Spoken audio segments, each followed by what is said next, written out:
And start recording mga kalapit. And sunod! Kung bibigyan ng 10 million pesos, 10 million pesos or Pilipinas, anong pipiliin mo? So, papakinggan natin to, Zack in Australia. Tapos, gawa tayo reaction video ha. Maikli lang to. Okay, play. Kita ng 10 million pesos to move back to the Philippines permanently. Wala nang 10 million pesos to move back to the Philippines permanently. Wala nang balikan sa Australia. balikan sa Australia. Will you take it? Will No. you take it? No, no. Kasi Kasi, hindi natin alam, hindi ko alam kung sino to ha. Zhao Jundam. Baka yun yung pangalan niya. Sa hashtag Okay? Filipino nurse, Pinoy nurse. Siguro yun yung trabaho nila. Okay? So, hindi daw niya tatanggapin. Kasi first of all, hindi ka din namin kailangan. Hindi, joke lang. Hindi, joke lang yun Pakinggan natin yung dahilan niya. Play. first of all, I can earn that 10 million in Australia, and He can earn that 10 million in Australia. Ito nga, bibigyan ka na lang Diba? Hindi naman sinabing paghirapan mo tong 10 million, bibigay ko na lang sa'yo. 10 million sa Pilipinas. So sige, kikitain mo yun sa Australia. Sana nandyan yung lahat ng pamilya mo.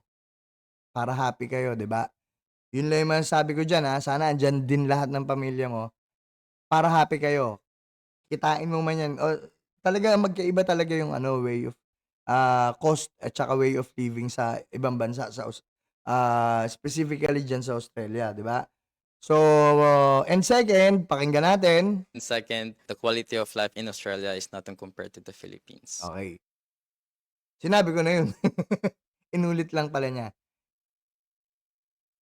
Ang daming nagsasabi na take the 10 million tapos mag-business ka sa Ang dami nagsasabi, take the 10 million, mag-business ka sa Philippines. Pwede. At least kasama mo pa yung family mo. Alam mo sa 10 million, sobrang dami ng negosyo na kaya ka nang buhayin yan hanggang sa pagtanda mo at saka pati para sa family mo, mailagay mo lang sa tama. Sa 10 million pesos kung hindi ka waldas, kung hindi ka bibili ng ganito, hindi ka bibili ng ganyan, kung inenegosyo mo talaga, saan ba maganda magnegosyo? Unang-una yung ako magtitip no? Unang-una, okay mamumuhunan ng real estate. Okay yan. Tas paupahan mo. 'Di ba? Makahanap ka ng alam mo kahit sa probinsya tumataas yung value ng lupa. Okay? Ang problem lang kasi sa real estate, may binabayaran kang tax diyan, 'di ba? Or amilyar. Okay? Ang susunod na maganda, negosyo, ginto. Tumataas value pero wala babayaran tax. Gets? Tabi mo lang dun sa sa bangko, i-deposito mo. Bahala ka, 'di ba? Lagay mo sa isang safe. Pag kailangan mo na ng pera, benta mo, ang taas na ng value, magugulat ka. Okay, tuloy next. Philippines. Hindi pa rin. Para sa akin yung healthcare kasi main thing for me Parang grabe, ang dami kong friends, ang dami Nananawagan kami sa gobyerno, yung healthcare system natin, ayusin natin. Kasi dito kurakot. Actually, lahat naman dyan may kurakot. Kaya lang sila, kahit may kurakot siguro sa kanila, may action. Dito kasi, kurakot, wala action. Tapos, huli ka pa. Ang tawag dito, mabubutasan ka pa, di ba? Kaya dun yung problema dito sa atin sa healthcare dito sa Pilipinas.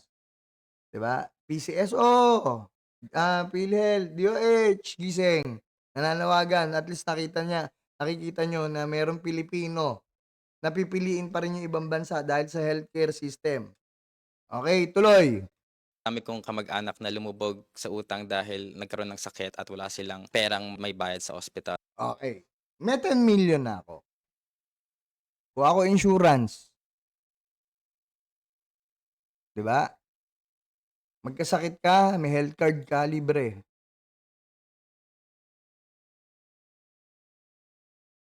Isipin mo lahat din tayo mamamatay.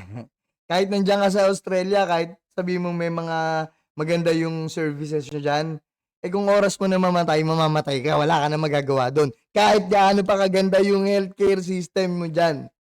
Okey, yun lang yung sa akin. Pero tama ka pa rin naman, sana dito sa Pilipinas may magandang healthcare din tayo. Kasi marami din tayo dito mga kababayan na namamatay lalo na mga nagda-dialysis, mga puki ng inang nasa gobyerno, 'di ba? Sana yun yung binibigyan niyo ng pansin. Mga puki ng ina niyo, kaya kita mo yung ibang tao ayaw dito kasi yung healthcare system nila do'n maganda. Dito, pahihirapan yung mga tao pumila na putang ina pati yung may sakit, pumipila na nakakaawa na. Na hirap na, naka-wheelchair, ang init ng araw, puki ng ina, nakapila. Ganun ang healthcare system sa atin sa Pilipinas. At pag wala kang pera, putang ina, andun ka sa NKTI, mamamatay ka na lang doon sa upuan. Hindi ka nga makakahiga doon sa ER eh. 'Di ba? Tuloy.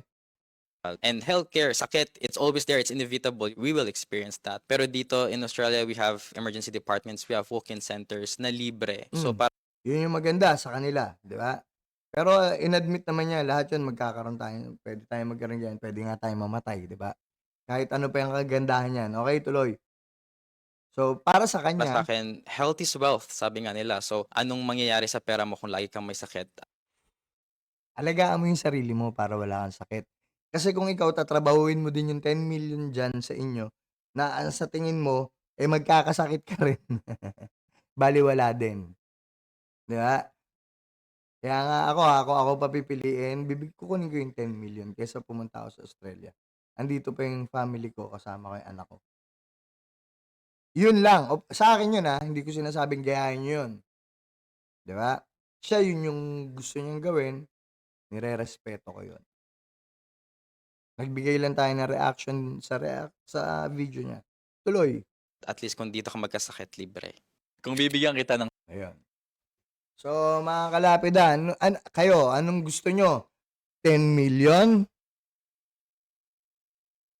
bibigay sa'yo dito para dito ka magstay or buhay sa Australia. So, mamili din kayo. So, ako nakapamili ako. Kung meron akong gustong i-improve sa Pilipinas, yung healthcare system natin tama siya dun. Para siguro pagka nakita niya maganda din yung healthcare system natin dito, possible na umuwi na rin siya. Tanggapin na niya yung 10 million, 'di ba? Okay, so sana may natutunan tayo dun mga kalapida and maraming salamat and stop recording.